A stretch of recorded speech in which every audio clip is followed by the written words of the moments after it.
علم اور جہالت میں کیا فرق ہے؟ ایک بوڑھی عورت مسجد کے سامنے بھیک مانگتی تھی۔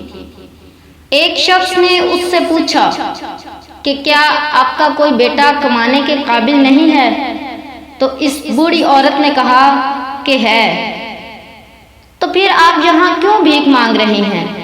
بوڑھی عورت نے کہا کہ میرے شوہر کا انتقال ہو گیا ہے، میرا بیٹا نوکری کے لیے بیرون ملک گیا ہے، جاتے ہوئے اخراجات کے لیے مجھے کچھ رقم دے کر گیا تھا، وہ خرچ ہو گئی ہے، اسی وجہ سے میں بھیک مانگ رہی ہوں۔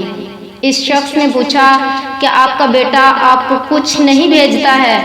بوڑھی عورت نے کہا میرا بیٹا ہر ماہ رنگا رنگ کاغذ بھیجتا ہے جسے میں گھر میں دیوار پر چپکا کر رکھتی ہوں۔ وہ شخص اس کے گھر گیا اور دیکھا کہ دیوار پر بینک کے 60 ڈرافٹ چسپاں کر دیے گئے ہیں، ہر ڈرافٹ 50,000 روپے کا تھا۔ تعلیم یافتہ نہ ہونے کی وجہ سے وہ عورت نہیں جانتی تھی کہ اس کے پاس کتنی دولت ہے۔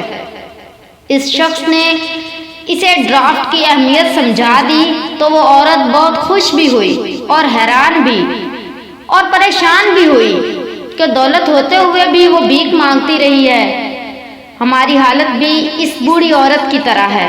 ہمارے پاس قرآن ہے اور ہم اسے اپنے منہ سے چومتے اور ماتھے پر لگا کر اپنے گھر میں رکھتے ہیں، لیکن ہم اس کا کوئی فائدہ صرف اس صورت میں اٹھا سکیں گے جب ہم اسے پڑھیں گے، اس کے معنی اور تفسیر کو سمجھیں گے اور اس کو اپنی عملی زندگی میں لے آئیں گے، تب ہی انشاءاللہ ہماری دنیا اور اس کے بعد کی زندگی دونوں بہتر ہوگی۔